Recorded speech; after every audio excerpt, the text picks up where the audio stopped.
America versus Russia आज से नहीं बल्कि ये सोवियत संघ के जमाने से चलता आ रहा है, जहां भारत ने अपनी फॉरेन पॉलिसी इन दोनों महाशक्तियों के बीच नॉन अलाइनमेंट और काफी हद तक न्यूट्रल रखी।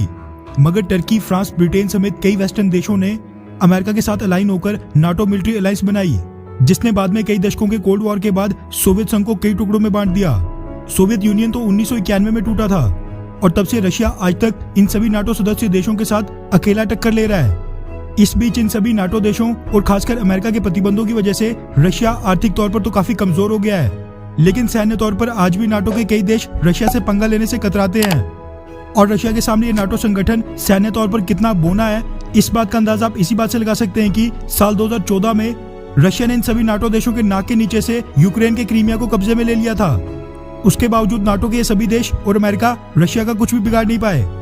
वैसे भारत तो क्रीमिया पर भी चुप रहता है और अमेरिका और वेस्टर्न देशों के रशिया पर लगाए गए प्रतिबंधों का सख्ती से पालन भी करता है, क्योंकि हमारा स्टैंड तो इन दोनों गुटों के बीच बिल्कुल न्यूट्रल है।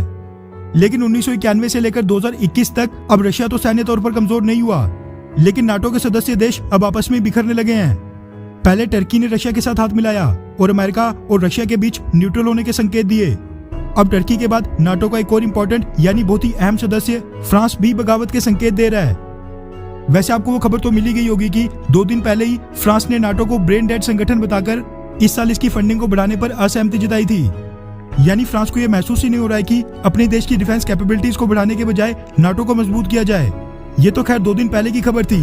अब जो नई खबर फ्रांस से निकल कर आ रही है, उसने कई नाटो सदस्य देशों के साथ साथ दुनिया भर के बड़े बड़े थिंक टैंक्स को बिल्कुल सदमे में डाल दिया है, क्योंकि फ्रांस, जो कि यूएन सिक्योरिटी काउंसिल का एक परमानेंट सदस्य है, उसने अब रशिया के साथ अपने संबंध सुधारने के संकेत दे दिए हैं, जिसका ऐलान फ्रांस के राष्ट्रपति इमैनुअल मैक्रोन ने खुद ही किया है।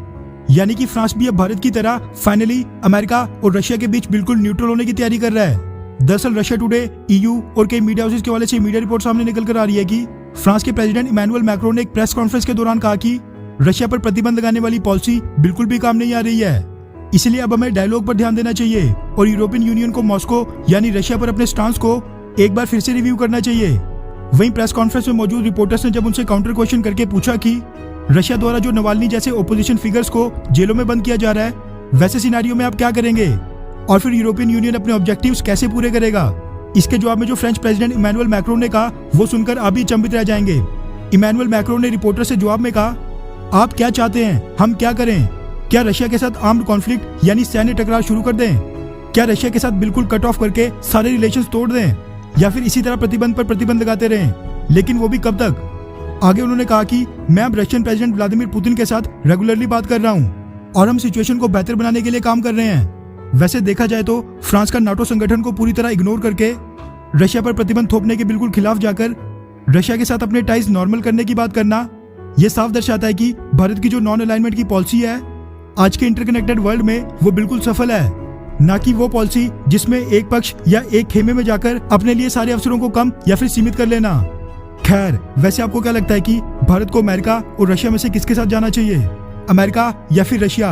या फिर आपको भी लगता है कि भारत को नॉन अलाइनमेंट की पॉलिसी पर ही रहना चाहिए, यानी ना ही अमेरिका ना ही रशिया, न्यूट्रल रहना चाहिए?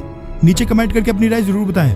अच्छा सुनो, चैनल को सब्सक्राइब करो, उसके बाद घंटी बजा देना ताकि अगली वीडियो आपसे मिस ना हो पाए।